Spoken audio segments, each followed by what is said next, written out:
Bab 30. Tiga serangan. Aku akan ikut taruhan. Wan Yu muncul dengan membawa aura mengancam, membuat Tang Yu sampai hampir kehabisan napas. Baik, Tang Yu menjawab dengan tegas. Dia langsung menerima tantangan Wan Yuan. Karena kita sudah taruhan, bagaimana kalau kita naikkan nilainya? Wan Yuan tersenyum sinis pada Tang Yu, membuat semua orang berpikir bahwa dia sedang merencanakan sesuatu. Apa maumu?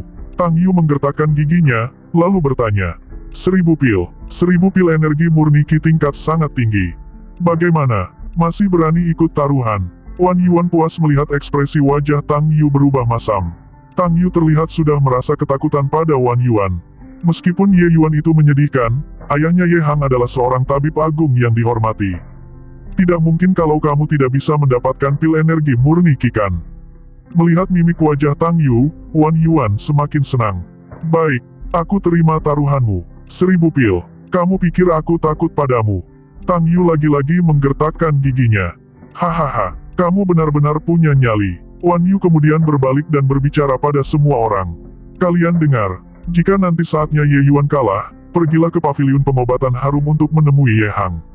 Wan Yuan berteriak keras. Semua orang melihat ekspresi wajah Tang Yu dan semakin percaya diri karenanya.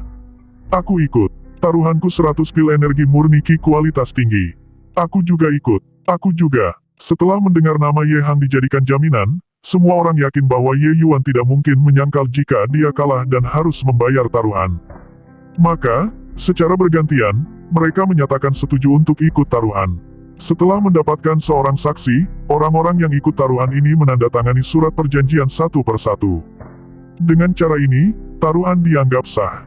Tang Yu senang sekali begitu dia melihat banyak orang yang ikut membubuhkan tanda tangan. Ye Yuan masih merupakan murid terbaik di sini. Orang-orang ini barusan kehilangan uang mereka. Nanti, kita tidak akan kekurangan pil energi murni Qi lagi. Akan ada banyak sekali pil untuk mencukupi kebutuhan kita. Tang Yu bergumam dalam kepalanya. Orang-orang ini tidak tahu apa yang telah disaksikan oleh Tang Yu. Sebuah kejadian di mana Ye Yuan yang berada di tingkat ketiga energi murni Qi berhasil mengalahkan seorang pembunuh bayaran yang berada di tingkat ketujuh. Jadi, tidak mungkin dia akan kalah dari Fei Qingping yang masih berada di tingkat keempat. Tidak semua orang punya nyali untuk ikut taruhan. Meski begitu, ada lebih dari 200 orang yang membubuhkan tanda tangan di atas surat perjanjian. Dengan ini, akan ada banyak sekali pil energi murni Qi yang sedang dipertaruhkan. Jika sampai Ye Yuan kalah dalam pertarungan maut ini, paviliun pengobatan harum akan menderita banyak kerugian.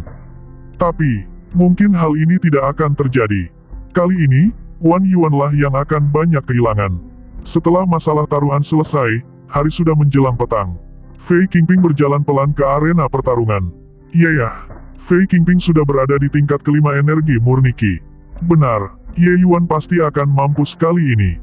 Hahaha, nilai taruhan sebesar 100 pil energi murni Qi kualitas tinggi barusan adalah hal yang sangat menarik. Dalam situasi seperti ini, perbedaan satu tingkat energi sudah bisa menentukan segalanya. Itu kenapa, semua orang pesimis dengan peluang kemenangan Ye Yuan. Awalnya para murid ini masih memiliki sedikit kepercayaan bahwa Ye Yuan mungkin bisa menang, namun ketika mereka melihat Fei Qingping berhasil menaikkan kekuatannya ke tingkat kelima, kepercayaan itu seketika musnah. Fei Qing menjadi percaya diri kembali mendengar banyak orang yang mendukungnya. Keraguan yang semula ada dalam hatinya perlahan menghilang. Setelah hari ini, para gadis mungkin akan banyak berkirim surat cinta pada dirinya. Selama ini, Fei Qingping selalu mengikuti Wan Yuan. Dia tidak pernah menyangka bahwa ada saatnya semua orang memperhatikan dirinya. Selama 3 hari terakhir, dia tidak berani bertindak ceroboh. Di hari pertama, dia melatih kekuatannya untuk mengalahkan hambatan yang dia temukan setiap ingin berpindah dari tingkat keempat ke tingkat kelima. Pil pengumpul kekuatan yang diberikan Wan Yuan padanya khasiatnya sangat bagus. Dia mampu meningkatkan kekuatannya dari tingkat keempat ke tingkat kelima dengan mudah. Hari selanjutnya, dia berlatih jurus menangkap tangan di ruang tertutup. Meskipun sebenarnya waktunya tidak cukup, namun dengan bantuan Wan Yuan, dia cukup berhasil menguasai jurus itu. Dengan cara seperti ini, Fei Qingping sama sekali tidak berpikir akan kalah dari Ye Yuan. Jam berapa sekarang? Kenapa Ye Yuan belum muncul? Dia mungkin tidak berani datang dan malah kabur. Hahaha, lebih baik kehilangan muka daripada kehilangan nyawa. Dan lagian, Ye Yuan juga akan mati nanti. Dengan melarikan diri, Setidaknya dia bisa menyelamatkan diri dengan berlindung di balik tubuh ayahnya. Hari sudah mulai gelap dan semua orang sudah tidak sabar untuk menonton. Karena tidak juga muncul, orang-orang ini pasti berpikiran bahwa Ye Yuan ketakutan dan memutuskan untuk tidak datang. Dari lantai atas arena, dua orang pemuda berumuran 17 dan 18 tahun berdiri dengan masing-masing tangan terlipat di belakang punggung. Satu memiliki aura yang memancar ke langit, sedang yang satunya lagi seperti tidak memiliki keinginan untuk hidup. Aku tidak menyangka pemilik gelar kehormatan bela diri tingkat pertama sepertimu sudi untuk datang melihat pertarungan kecil ini. Pemuda yang terkesan tidak peduli dengan hidupnya itu terkejut begitu melihat ada orang baru yang datang ke ruangan untuk ikut menonton. Orang yang dimaksud sebagai pemilik gelar kehormatan bela diri dan yang membawa aura yang memancar ke langit adalah tidak lain figur penting di perguruan dan Wu Longtang. Longtang tidak berniat untuk menanggapi nada hinaan dari orang ini. Dia tahu orang yang ada di depannya ini, yang sedang terlihat bersantai, merupakan lawannya yang keji. Bukankah kamu, si pemilik gelar kehormatan kedua juga sudi datang? Longtang menanggapi dengan santai juga. Yang dimaksud dengan pemilik gelar kehormatan kedua adalah Zuo Bugui. Jika ada murid lain di sekitar mereka berdua, mereka pasti akan terkejut mendapati dua murid unggul yang memiliki gelar kehormatan perguruan dan Wu ini ikut memperhatikan dan menonton pertarungan yang dilakukan oleh petarung pemula seperti Ye Yuan dan Fei Qingping. Sungguh tidak bisa dipercaya. Hahaha, aku tidak bisa lama-lama memiliki gelar kehormatan kedua ini. Ada murid junior Feng yang sedang mengincar posisi ini. Aku khawatir di pertarungan gelar kehormatan selanjutnya posisi dua ini akan berganti pemilik. Longtang tidak menjawab pernyataan Zuo Bugui. Dia tahu bahwa dengan kekuatannya, Zuo Bugui tidak mudah untuk ditaklukkan. Bahkan dirinya yang sekarang di posisi pertama harus tetap waspada pada Zuo Bugui. Bukan hanya kita berdua yang menyaksikan pertarungan ini. Su Yishan, Su Qingfeng juga datang. Lihat tribun di depan. Mereka ada di sana. Pertarungan maut ini ada lagi setelah 2 tahun berlalu. Meski pertarungan ini adalah pertarungan bagi para petarung pemula, bukan berarti tidak menarikkan. Dulu, waktu kita bertarung, kita juga masih jadi petarung pemula. Longtang menjawab ringan. Hehe, kamu benar. Siapa yang tidak pernah menjadi pemula?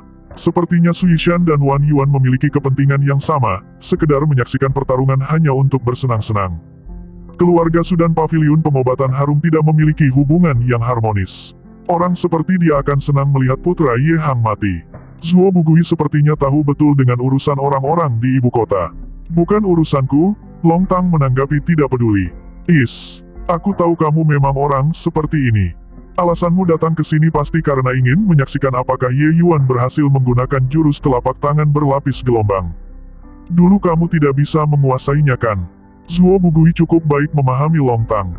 Dengan gamblang dia mengucapkan niat Longtang. Longtang tidak menyangkalnya. Dia menganggukkan kepala sambil menjawab, jurus telapak tangan berlapis gelombang mungkin memang tidak lengkap, tetapi jurus ini dikenal di perguruan ini memiliki kekuatan yang luar biasa dan sangat sulit untuk dikuasai. Beberapa tahun belakangan ini, bahkan tidak ada yang berani mempelajarinya.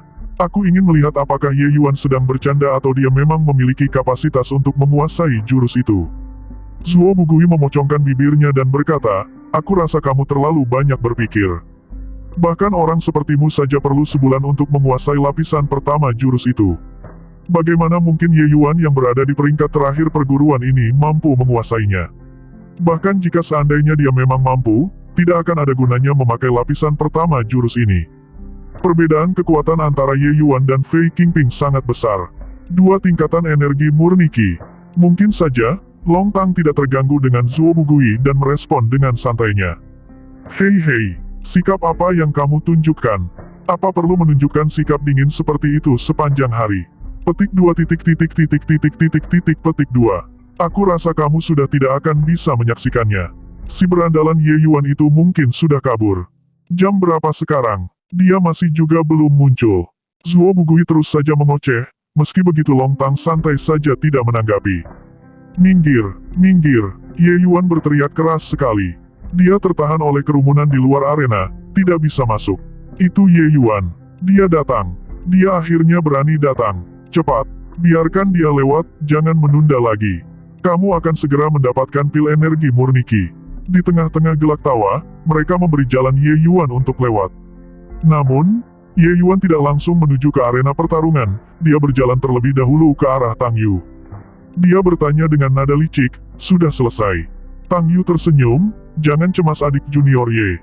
Untungnya, aku tidak gagal.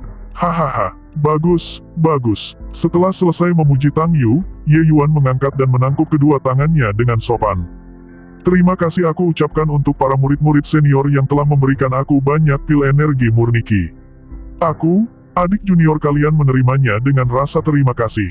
Semua orang saling berpandangan tanpa bisa mengucapkan sepatah kata pun. Mereka heran melihat Ye Yuan menyombongkan diri. Anak ini mungkin sudah rusak otaknya. Tanpa melihat perhatian orang-orang, Ye Yuan berkata kepada Tang Yu. Kakak senior Tang Yu, jangan sampai kakak menghilangkan daftar nama orang-orang ini. Setelah pertarungan selesai, aku harus pergi menemui mereka dan meminta pilku. Selesai mengobrol, Ye Yuan melangkah ke arena pertandingan. Fei Qingping tersenyum dingin ketika menyaksikan Ye Yuan menyombongkan diri. Kamu mau mati saja kenapa berlaga berani meminta pil energi murni Qi? Ye Yuan tersenyum dan berkata, Fei Qingping, apa kamu juga ikut taruhan? Karena aku akan mati, kenapa kamu tidak menambahkan jumlah taruhanmu? Jangan cemas, aku sudah bertaruh semuanya. Sekarang, saatnya untukku mengirimmu ke surga barat. Fei Qingping langsung melepaskan semua kekuatannya yang berasal dari kekuatan tingkat kelima energi murni Qi. Dia ingin membuat serangan mematikan dari awal. Yo, momennya tidak terlalu buruk. Kamu ternyata berada di tingkat kelima. Ye Yuan terkejut. Fei Qingping melihat ekspresi wajah Ye Yuan berubah. Dia menjadi senang karenanya. Kita sama-sama seorang murid di sini. Bagaimana dengan ini? Aku akan memberimu kesempatan untuk membuat 3 serangan. Ayo lakukan. Ye Yuan menunjukkan wajah senang dan bertanya dengan terheran-heran, apa kamu sungguh-sungguh, kakak senior Fei? Tentu saja, bagus kalau begitu. Ye Yuan tersenyum lebar. Dengan melihat ke sekitarnya, dia berkata, kalian semua dengar. Dia sendiri yang bilang akan memberiku kesempatan untuk melakukan 3 serangan.